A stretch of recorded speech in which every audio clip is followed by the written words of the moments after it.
हाँ जी सीए साहब, कैसे? ठीक ठाक हो? कैसी चल रही है लाइफ आपकी? बेटे मैं क्या बताऊं, आज का छुटका सा प्यारा सा बस एक ही कंसेप्ट बचा है, उसके बाद तो प्रैक्टिस में आ जाएंगे क्वेश्चनों की। कोई छिटपिट बात रहेगी तो मैं कह नहीं सकता। कंसोलिडेशन का सबसे प्यारा एक ही कंसेप्ट बचा है, और मुझे पता है आप आज तोबा बोल देंगे इस चैप्टर से। तोबा ऐसे बोलेंगे, तोबा तोबा।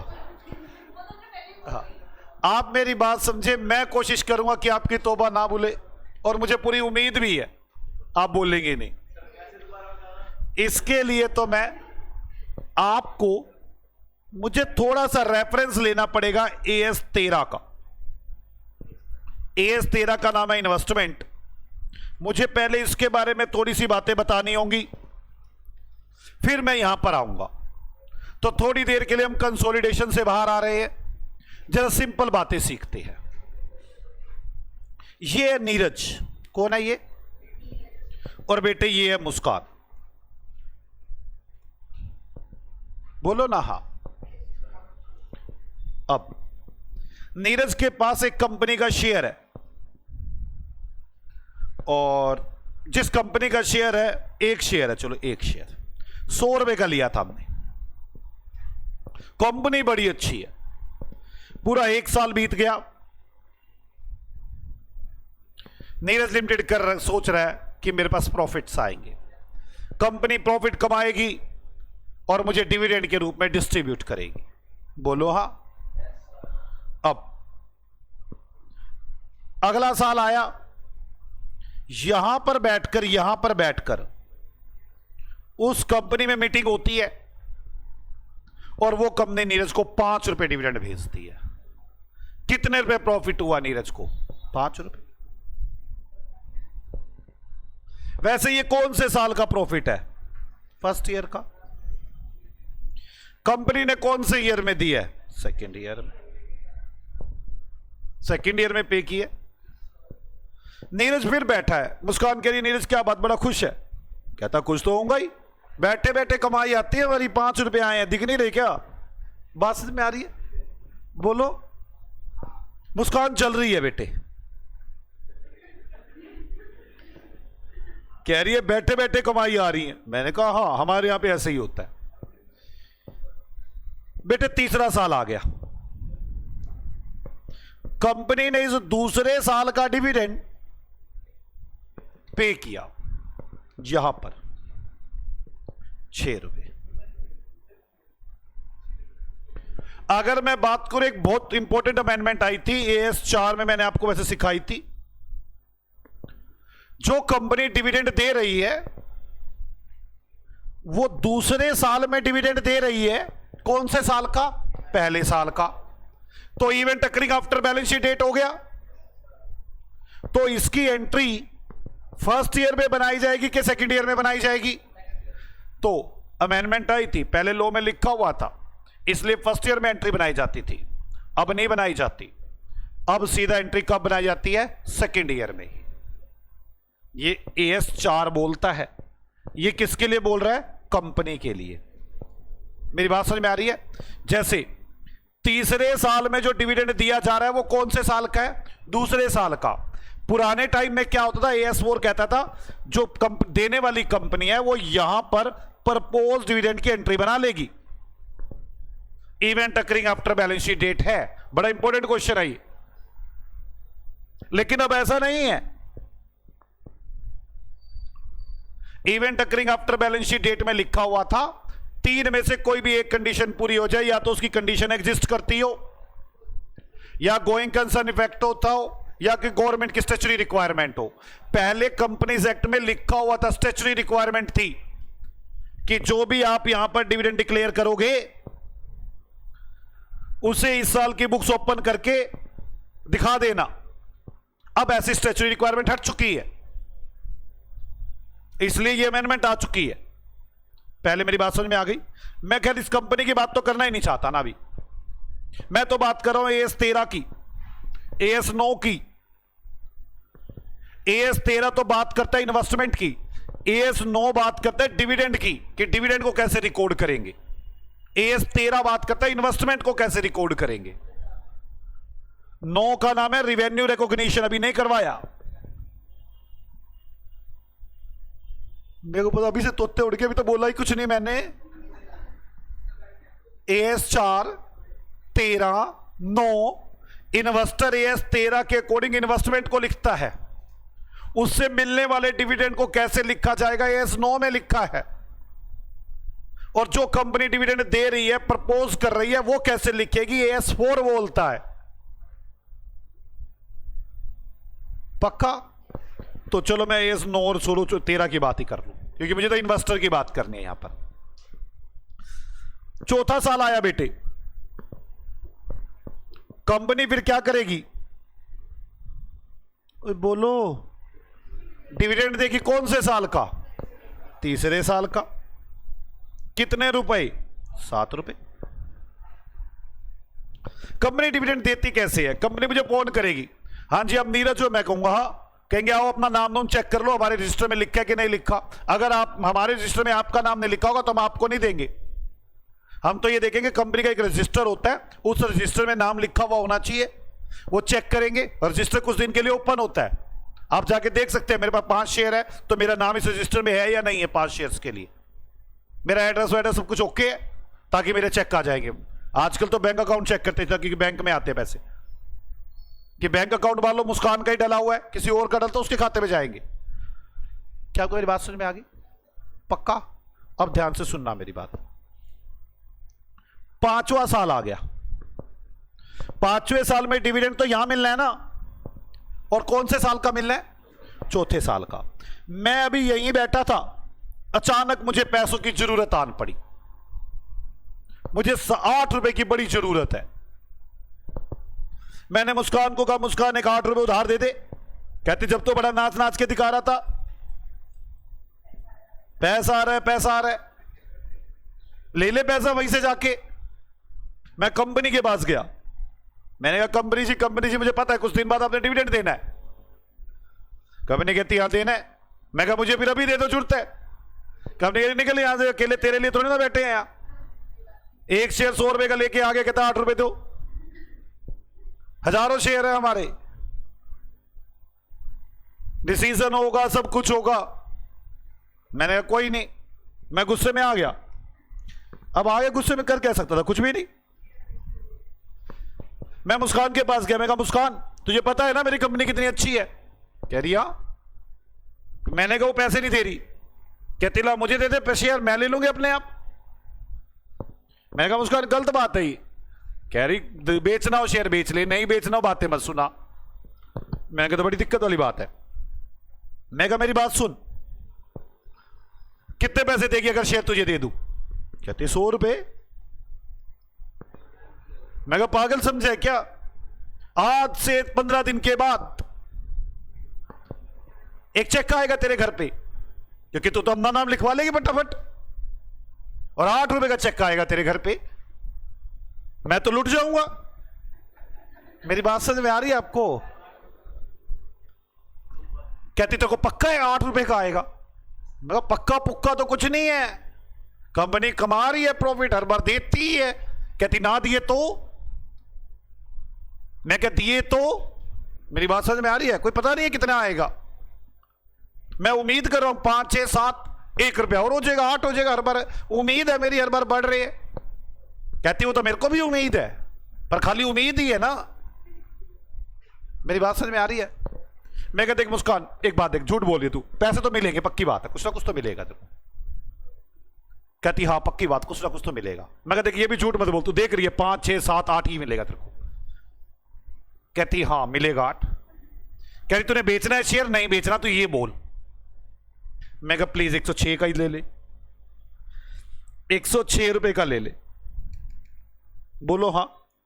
चलो मैं पहले मान के चलता हूं मुस्कान शरीफ है। कहती चल लिया तू 108 का दे दे मुझे, बस 8 तो वापस ही आ जाने हैं, हाँ या ना? पक्का? चलो मुस्कान को मैंने शेयर दे दिया 108 का, मेरा दिल दुखा होगा नहीं दुखा होगा? बोलो। अभी 15 दिन ही बीते थे, मुस्कान के घर चेक आ गया, कितने रुपए का? 8 का ही समझोगी। 8 रुपए का चेक आ गया। मुस्कान खुश हो रही है, कह रही कमाई कर ली, कमाई कर ली। बताओ बेटे, कमाई कर ली है? चिल्ला चिल्ला के सबको कह रही देखा देखा मेरा दिमाग, 15 दिन पहले शेयर लिया था, उस टाइम का डिविडेंड खा गई। कहती उस टाइम पीरियड का डिविडेंड आ गया जब मैं मालिक भी नहीं थी। आप मेरी बात समझ में आ रही है? इसको कौन से साल का डिविडेंड मिलेगा? ये 4th ईयर का। बोलो हाँ। कह रही है देखा मेरा दिमाग, उस पीरियड का डिविडेंड खा के आ गई जिस पीरियड में मैं मालिक भी नहीं थी। आप मुझे एक बात बताओ, क्या किसी व्यक्ति को उस पीरियड का डिविडेंड मिल सकता है जिस पीरियड का वो मालिक भी नहीं था? मिल सकता है। ये मिला नहीं क्या मूर्खो? मिला है 8 रुपए। बस आप उस दिन मालिक होने चाहिए, उस पीरियड का डिविडेंड भी मिल जाता है जिस पीरियड में आप मालिक भी नहीं होते। बोलो बोलो। मुस्कान नाच रही है, ढोल बजा के लोगों को बता रही है। बोलो ना, बोलो। ढोल बजा बजा के लोगों को बता रही है। कहती मैंने 5वें साल में डी शेयर खरीदा था, अभी थोड़े दिन पहले ही। मैं पहले मालिक भी नहीं थी। 4थे साल का डिविडेंड मुझे मिल गया। मेरी बात समझ में आ गई? तभी इसकी मम्मी आ गई, मुस्कान की मम्मी आ गई। हाँ, अब ध्यान से सुनो आप। तभी मुस्कान की मम्मी आई और आते ही समझ में आ गया, उठा लिया मुस्कान को। कहती है तेरे को मैं बताती हूं, ये जो 8 रुपए डिविडेंड मिला है ना, नीरज चालाक था। तेरे को 108 रुपए का शेयर बेच गया, शेयर था ही 100 का। हाँ या ना? कहती 100 से भी कम का है ये शेयर, तो वो चिपका गया तेरे को शेयर। ये जो 8 रुपए मिले है ना, ये तेरा प्रॉफिट कुछ नहीं है, इन्वेस्टमेंट के पैसों की वापसी है।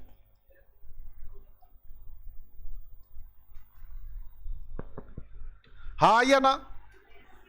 मेरे को पहले आप बताओ ध्यान से, क्या आपको मेरी ये बात समझ में आ रही है? और बताता हूं मैं आपको। अगला साल आया, मुस्कान को कौन से साल का डिविडेंड मिलेगा? 5th ईयर का। कितने रुपए मिलेगा? 9 रुपए। मुस्कान फिर नाच रही है, कह रही मम्मी अब तो थी मैं मालिक। इसकी मम्मी ने फिर उठा लिया कंधों पे। कहती देखो अक्ल नहीं है, इतने पीरियड की तू मालिक नहीं थी। हाँ या ना? बैलेंस पीरियड की मालिक थी तू। 6 महीने समझ ले। मतलब मैं कह नहीं रही थी तुझे सस्ता शेयर है ये। 4.5 रुपए का जो पैसे आए हैं तेरे को, 9 रुपए मिले हैं ना, 4.5 रुपए उस पीरियड के मिले हैं जब तू मालिक ना थी, और 4.5 रुपए उस पीरियड के मिले हैं जब तू मालिक थी। बोलो हाँ। मतलब 4.5 रुपए तो इन्वेस्टमेंट के पैसे आए हैं और फिर 4.5 रुपए कमाई आई है। बोलो हाँ। अगला साल आया, मुस्कान को फिर डिविडेंड मिलेगा 10 रुपए। मेरी बात समझ में आ रही है? ध्यान से सोच के। और फिर नाच रही है, कह रही है जी मेरे को 10 की कमाई, 10 की कमाई। क्या इसकी मम्मी उठाएगी? प्यार करेगी कि हाँ अब तू समझदार हो गई है। बात समझ में आ गई है? अब तू समझदार हो गई है। ये कौन से पीरियड का डिविडेंड है? 6th ईयर का। और उस साल तू मालिक थी? हाँ, उस साल मैं शेयर होल्ड करती थी। ये मेरी इनकम है। किस किस को मेरी बात समझ में आती है? मतलब जो आपको डिविडेंड मिलता है ना, वो 2 तरह का हो सकता है। उस पीरियड का डिविडेंड जब आप मालिक ना थे,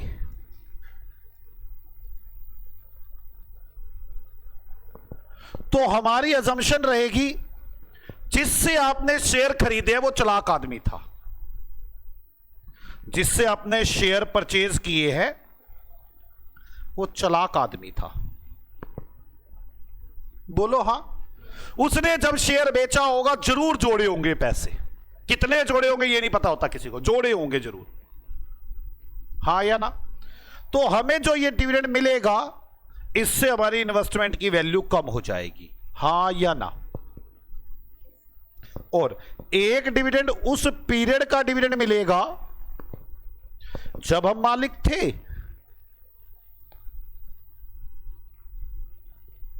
ये तो हमारी कमाई है। किस किस को मेरी बात समझ में आती है?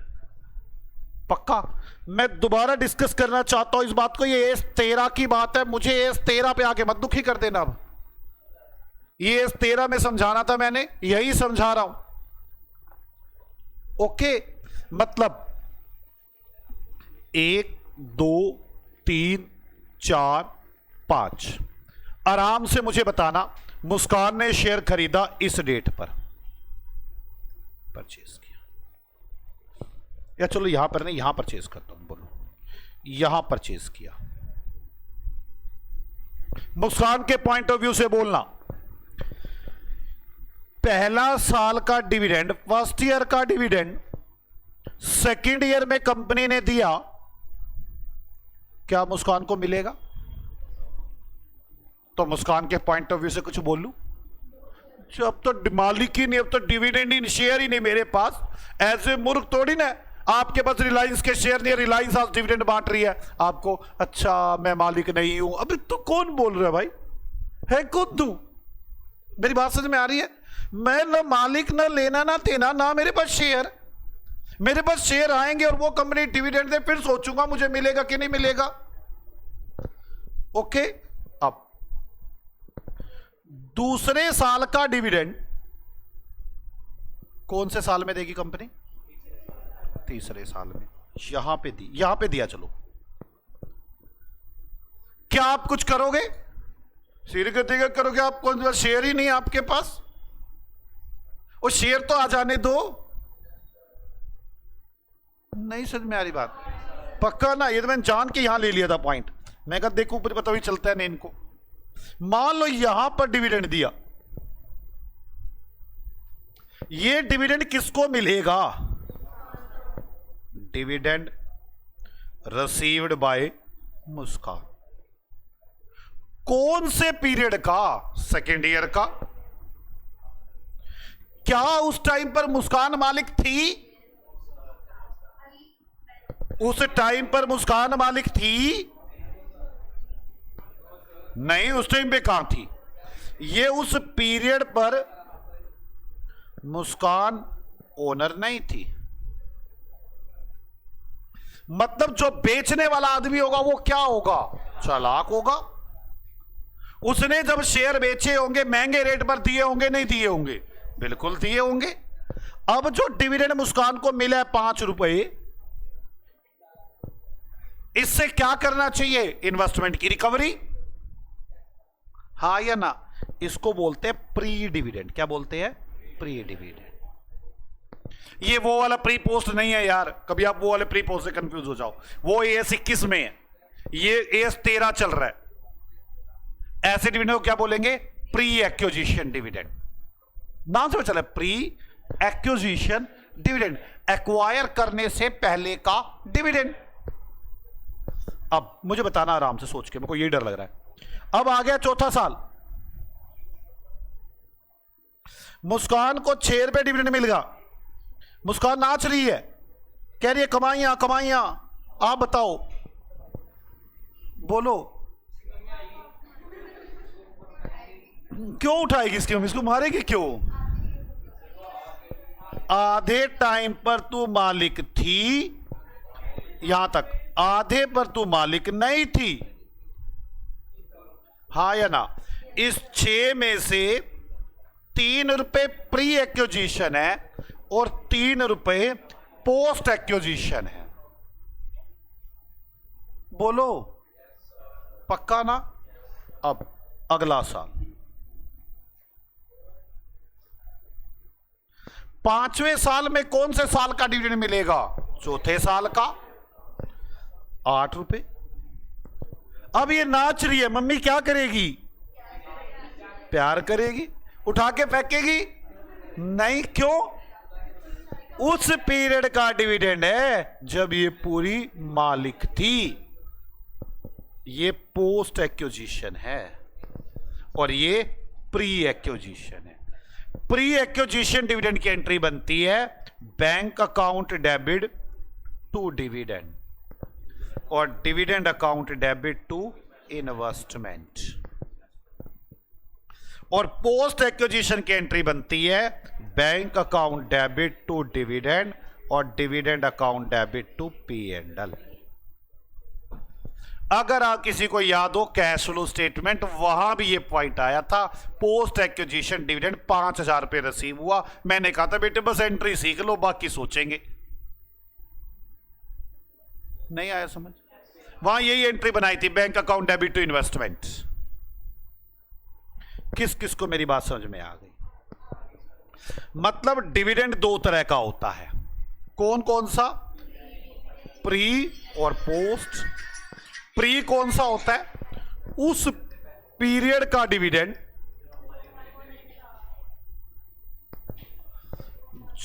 जब ओनर ना थे।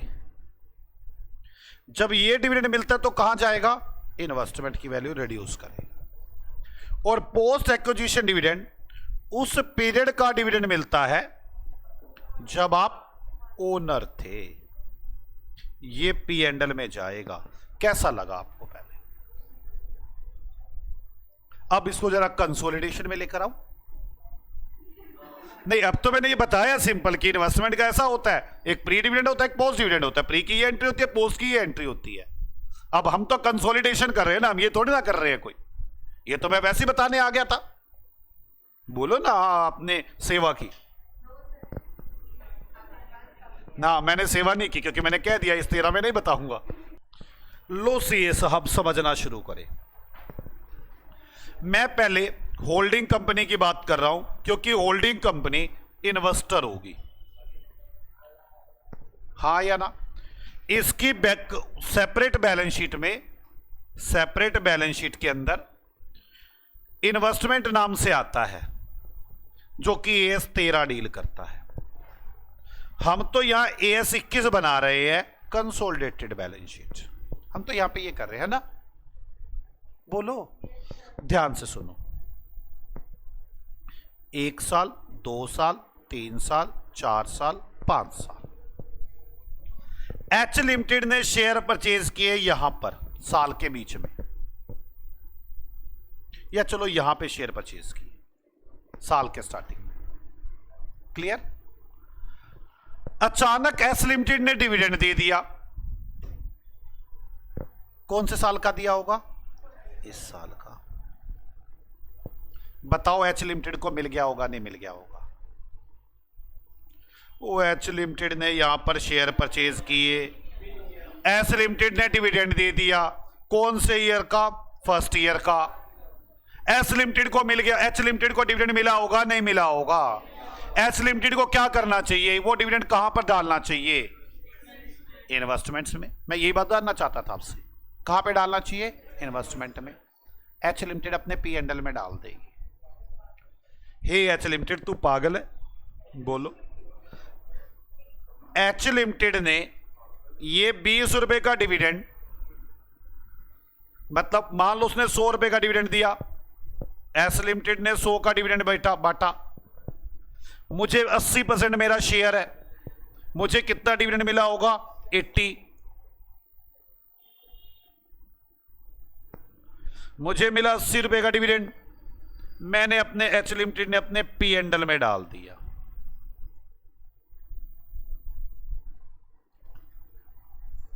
ये तो गीग हो गया, गार्बेज इन हो गई। इसको इन्वेस्टमेंट में से माइनस करना चाहिए था। पागल था इसका अकाउंटेंट, उसे प्री पोस्ट की नॉलेज ही नहीं थी। जब एच की बैलेंस शीट ही गलत है तो बाकी सब तो गलत आएगा ही आएगा। एच लिमिटेड ने क्या एंट्री बना दी है? Bank account debit to P&L। मैं सीधा P&L बना दूं ना, bank to dividend, dividend to P&L। बनानी क्या थी? बैंक टू इन्वेस्टमेंट बनानी थी, बैंक टू इन्वेस्टमेंट। अब कैसे ठीक करूं? P and L account debit to investment, मतलब नीरज को अपना प्रॉफिट कम करने होंगे और अपनी इन्वेस्टमेंट कम करनी होंगी। और इन्वेस्टमेंट कहां बैठी होंगी पता है? जब आप वो निकाल रहे होंगे, क्योंकि वो कैलकुलेशन ऑफ गुडविल और कैपिटल रिजर्व, वहां पे क्या बैठी होंगी? इन्वेस्टमेंट। आप कहेंगे ठीक करो इसको। और नीरज के प्रॉफिट कहां बैठे होंगे? वो तो सिंपल ही है, बैलेंस शीट के अंदर रिजर्व एंड सरप्लस में। नहीं समझ में आई बात? एक तो मुझे नीरज की इन्वेस्टमेंट कम करनी होगी। गधो मैं ये कह रहा हूं, सुनो ध्यान से मैं जो बात कह रहा हूं। मैं कह रहा हूं बच्चों, चलना, ये देखो कहां गया, ये रहा, यहां बैठी है नीरज की इन्वेस्टमेंट। यहां पे मैं ठीक करूंगा, मैं कहूंगा पागल अकाउंटेंट, रेक्टिफिकेशन ऑफ एरर। जो मुस्कान ने डिविडेंड दिया है उसका इतने परसेंट डिविडेंड मुझे मिलेगा और वो मेरी इन्वेस्टमेंट को घटाना चाहिए था, इन्होंने उठा के हमारे पी एंड एल में डाल दिया है। मैं अपनी इन्वेस्टमेंट की वैल्यू को ठीक करूंगा और बैलेंस शीट के अंदर जो मेरा पी एंड एल बना हुआ होगा उसको कम कर दूंगा। नहीं समझ में आई बात? अब ध्यान से सुनो मेरी बात को। ये तो ये वाला साल हो गया। अब इस साल फिर डिविडेंड मिला थर्ड ईयर में। कौन से ईयर का मिला होगा? सेकेंड ईयर का। उन्होंने 200 रुपए का डिविडेंड बांटा, हमें कितना मिला होगा? 80%, 160। क्या अब ठीक करने की जरूरत है? क्यों? और या आधा का क्या मतलब है? शेयर परचेज यही किए हैं, जब यही किए तो ये इस पीरियड का डिविडेंड है। क्या करूंगा? बस ठीक है, कुछ नहीं करना भाई, ठीक है कुछ नहीं करना। एच लिमिटेड ने पी एंड एल में डाल रखा है तो डाला हुआ है, ठीक है भाई साहब। वो बोलो हाँ। झगड़ा कब आएगा? 1 2 3 4 शेयर परचेज यहां है, शेयर परचेज यहां है। ये वाला डिविडेंड रिसीव हुआ। आपने ध्यान से देखना है कि मुस्कान कितना डिविडेंड डिस्ट्रीब्यूट कर रही है, मुझे उसका कितने परसेंट मिलेगा। हां जी, इस वाले डिविडेंड का क्या करोगे आप? एच लिमिटेड क्या करेगी? गधो, एच लिमिटेड को क्या करना होगा इस डिविडेंड का? अपनी इन्वेस्टमेंट कम करनी होंगी और अपने प्रॉफिट कम करने होंगे, क्योंकि हमारी एक अजम्पशन है कि अकाउंटेंट बेवकूफ है। बात समझ में आ गई? इस साल फिर डिविडेंड मिला। कौन से पीरियड का मिलेगा इस साल डिविडेंड? ये लो। क्या करोगे? आधे से मुझे अपनी इन्वेस्टमेंट कम करनी होगी और अपना पी एंड एल कम करना होगा। यह कहानी तो हुई एच लिमिटेड की। क्या किसी को डाउट है इस कहानी पे? अगर कोई व्यक्ति डाउट करना चाहता है तो अभी कर सकता है इस कहानी पे डाउट, क्योंकि मैं अब मुस्कान की कहानी लेके आऊंगा कि मुस्कान के अकाउंटेंट क्या करेंगे। सुनो ध्यान से। नीरज की बात हो गई। 1 2 3 4 मुस्कान के अकाउंटेंट ने इस साल डिविडेंड दिया यहां का। मुस्कान का मैं कह रहा था 1000 का डिविडेंड बांटा मुस्कान ने। नीरज को तो इसका 80% मिला था, 800 रुपए। नीरज ने तो कर दिया जो करना था। बात करो मुस्कान की। मुस्कान को किस साल के प्रॉफिट घटाने चाहिए इसके लिए?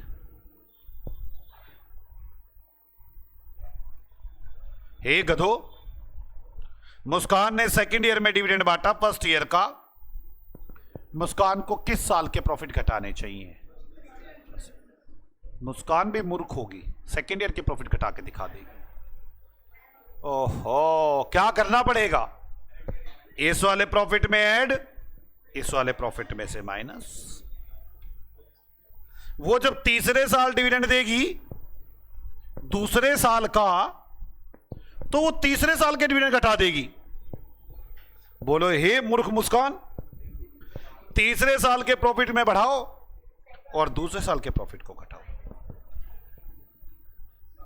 मुझे पता है आपका दिल क्या कह रहा है, मैं जानता हूं आपका नेचर कि ये कोई बातें समझ में नहीं आ रही हमको।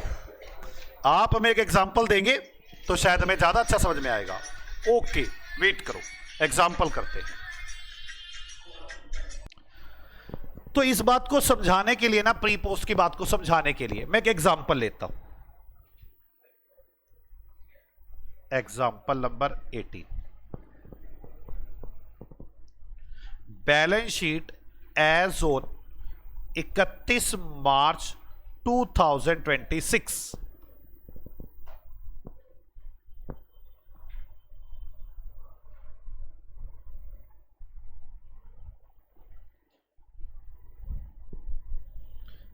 एन और एम, एन और एम। मैं इसमें तो सिर्फ बाकी कोई एडजस्टमेंट नहीं लूंगा, सिर्फ एक ही एडजस्टमेंट लूंगा। फिक्स्ड एसेट्स 10,000 और 8,000। इन्वेस्टमेंट इन एम लिमिटेड 10,000, 125 रुपए ईच। करंट एसेट्स 10,000 और 16,000। Equity share capital, equity share capital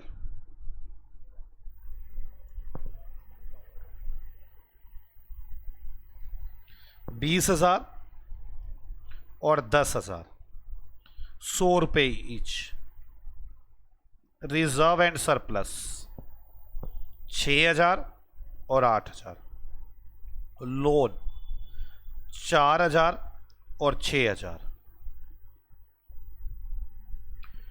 30,000, 10 और 18 और 2 24,000। 30,000, 24,000। शेयर परचेज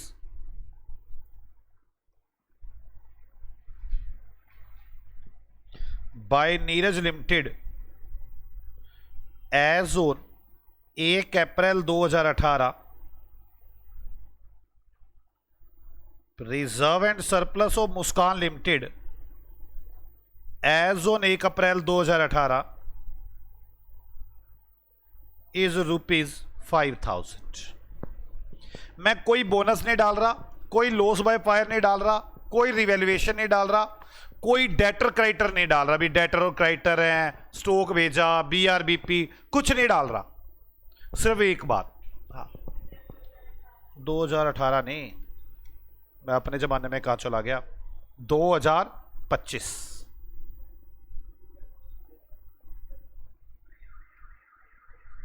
अब ठीक है। अब एम लिमिटेड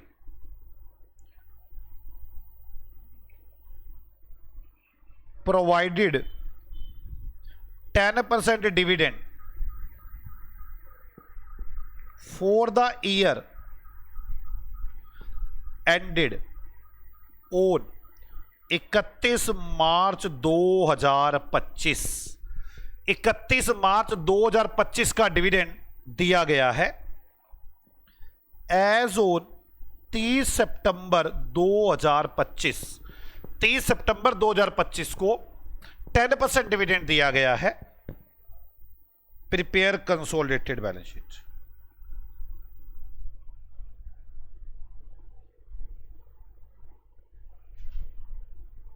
और एक लाइन लिख देता हूं, and reduced last year profit.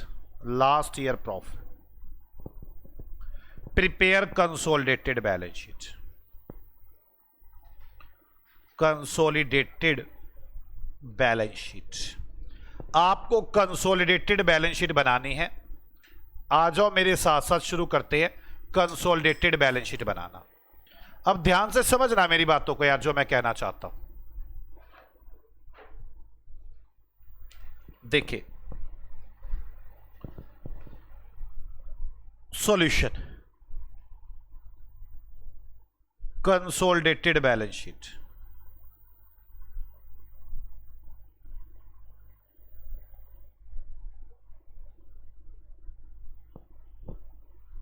Share holder fund,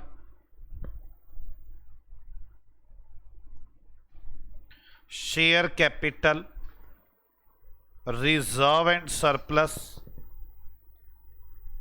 minority interest, minority interest के बाद non current liabilities,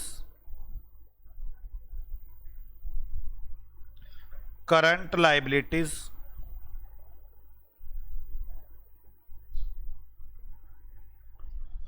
non current assets,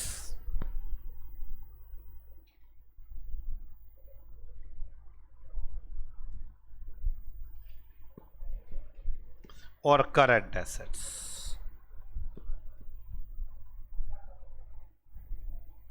okay, सबसे पहले मुझे क्या कैलकुलेट करना होगा?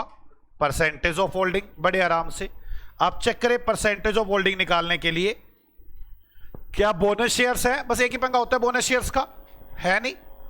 चलो, परसेंटेज ऑफ होल्डिंग। ऐसे सोचते हुए चलेंगे ना, दिक्कत आएगी नहीं। ऐसे सोचते हुए चलना है आपको। परसेंटेज ऑफ होल्डिंग, चलो परसेंटेज ऑफ होल्डिंग में कितनी आएगी? Percentage of holding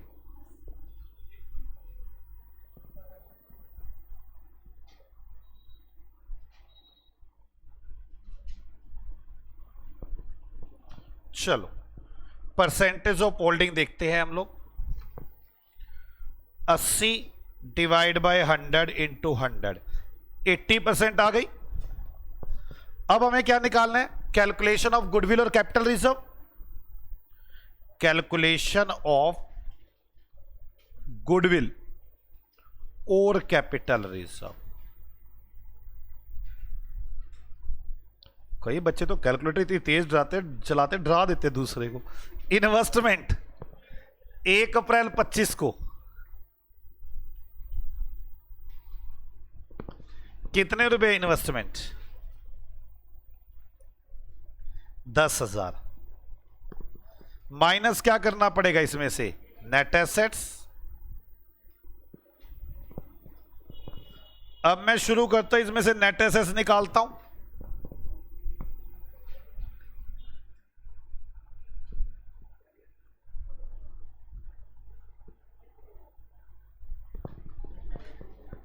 equity share capital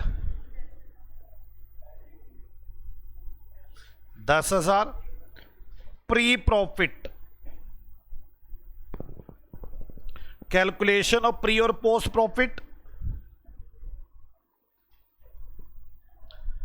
pre and post profit,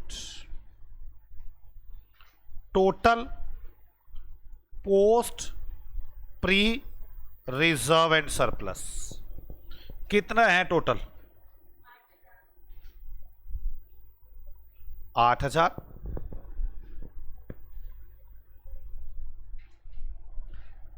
pre कितना है? प्री ये रहा 5,000। पोस्ट कितना हो गया? 3,000। कोई डाउट है किसी को? बोलो बच्चों। अब आगे रिजर्व एंड सरप्लस के बाद चेक करो, लॉस बाय फायर है, बोनस है, नहीं है, टाइम एडजस्टमेंट है, नहीं। शेयर कब एक्वायर की है? आप ये देखो ना, मैं यहां बना के दिखाता हूं। शेयर एक्वायर की है 1/4/25 को, यहां शेयर परचेज की है। यहां की बैलेंस शीट में 8,000 का प्रॉफिट था, यहां 5,000 का प्रॉफिट है। क्या एडजस्टमेंट है? सिर्फ एक डिविडेंड की। ये देखो, एम लिमिटेड ने 10% डिविडेंड दिया 31 मार्च 2025 का। 31 मार्च 2025 का मतलब इस साल का। ओके ना? मतलब इस साल का डिविडेंड आएगा ना 31/3/2025। इस साल का डिविडेंड दिया 30 सितंबर को दिया 10%। कितनी कैपिटल है एस लिमिटेड की? 10,000। 1,000 का डिविडेंड दिया। कौन से साल का दिया? इस साल का। हाँ या ना? इस साल का डिविडेंड दिया 10%, 1,000 रुपए 30 सितंबर को। कौन से साल के प्रॉफिट लेस होने चाहिए? इस साल के, मतलब पुराने वाले प्रॉफिट लेस होने चाहिए। क्वेश्चन कह भी रहा है रिड्यूस लास्ट ईयर प्रॉफिट, पर जब आपने ये 8 लिखा, ये 5 लिखा, कहां से लेस हो गया? ये पोस्ट में से। मतलब ये तो यहां के बाद वाले प्रॉफिट में से माइनस हो गया। होना किस में से चाहिए था? इसमें से। कैसे ठीक करूं? ऐड कर दूं, ऐड डिविडेंड, यहां पर ऐड कर दूं 1,000 रुपए, और डिविडेंड पोस्ट में माइनस, प्री में माइनस कर दूं। क्या आपको मेरी बात समझ में आई है? बोलो। मैं जो बात कहना चाह रहा हूं उस बात को ध्यान से समझें। मैं ये कहना चाह रहा हूं, हमने 1/4/25 को शेयर खरीदे। 30 सितंबर को 1,000 रुपए यहां का डिविडेंड दिया गया। मैंने ये 5 उठा लिया, ये 8 उठा लिया, मैंने बैलेंस निकाल लिया 3,000। तो डिविडेंड किस में से माइनस हो गया होगा? 3 में से। बेशक से ये लिखा हुआ है कि लास्ट ईयर का डिविडेंड है, लास्ट ईयर के डिविडेंड प्रॉफिट से पे किया है, लेकिन आपने लास्ट ईयर का प्रॉफिट चेंज तो नहीं किया ना, बैलेंस में तो यही निकाला आपने। ये लेस होना कहां से था? 5 में से। हो कहां से गया? 3 से। मैंने 1,000 यहां ऐड कर दिया, यहां लेस कर दिया, प्री डिविडेंड। ये आ गया 4,000 और ये आ गया 4,000। अब इसमें नीरज लिमिटेड का हिस्सा और माइनॉरिटी इंटरेस्ट 3200 नीरज लिमिटेड का, 800 माइनॉरिटी, और ये 4,000 ऊपर चला गया। 14,000 इसमें नीरज लिमिटेड का हिस्सा और माइनॉरिटी 11,200 और 2,800। नीरज लिमिटेड का हिस्सा ऊपर चला गया 11,200। अभी रुक जाओ, अब एच लिमिटेड की गलती पकड़नी पड़ेगी। मेरी बात समझ में आ रही है? अब आपको एच लिमिटेड की गलती पकड़नी पड़ेगी। एच लिमिटेड ने भी गलती की है एक। आप समझो एच लिमिटेड ने क्या गलती की है। एच लिमिटेड ने ये डिविडेंड, कैसा डिविडेंड था? उस पीरियड का डिविडेंड था जिस पीरियड में मालिकाना हक ना था। दोनों के सोचने के तरीके अलग हैं। मेरी बात समझ में आ रही है? उस पीरियड का डिविडेंड मिला जिसमें मालिकाना हक ना था। ये प्री का डिविडेंड है। इसे कहां से लेस करना चाहिए था? इन्वेस्टमेंट से। इन्होंने P&L में डाला हुआ है। ये हमारी अजम्पशन रहेगी हमेशा। तो कितना डिविडेंड? 1,000 का 80%, 800। मैं एक तो वो इन्वेस्टमेंट को कम करता हूं, रेक्टिफिकेशन ऑफ एरर कितने रुपए है? 800। और इधर से मैं अपने प्रॉफिट्स को कम करने जा रहा हूं। ये देखो, रिजर्व एंड सरप्लस में से 800 माइनस। क्या आपको मेरी बात समझ में आ गई? अब देखो, गुडविल है कि कैपिटल रिजर्व है। कैपिटल रिजर्व आएगा कितने रुपए? मेरे को तो गलत है, दोनों माइनस कर दिए।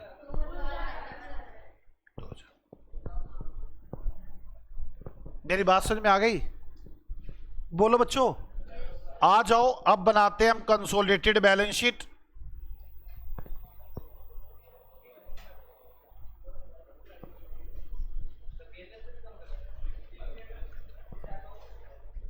समझ में आ गई बात? मतलब मुस्कान ने तो क्या किया, अपने पोस्ट में ऐड करके प्री में से लेस कर दिया, क्योंकि पिछले साल का डिविडेंड था पूरे 1,000 रुपए। नीरज ने क्या किया, जो गलती कर बैठा था 800 रुपए की, वो ठीक कर दी। आ जाओ। फिक्स एसेट्स 10,000 और 8,000।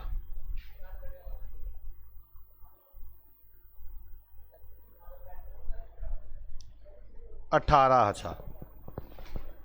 आगे इन्वेस्टमेंट तो लेनी ही नहीं। करंट एसेट्स 10 और 16 26,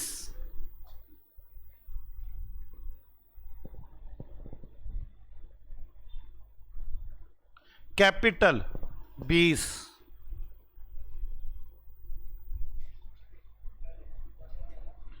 reserve and surplus 6,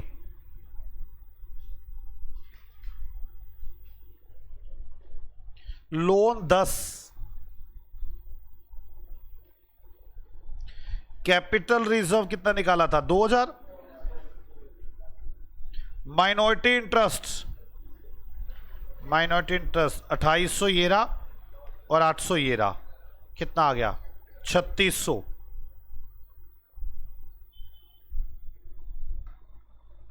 minority interest के बाद पोस्ट के प्रॉफिट 800 नहीं 3200, कितना आ गया आप लोगों के पास टोटल आ जाएगा, कितना आया 44,000।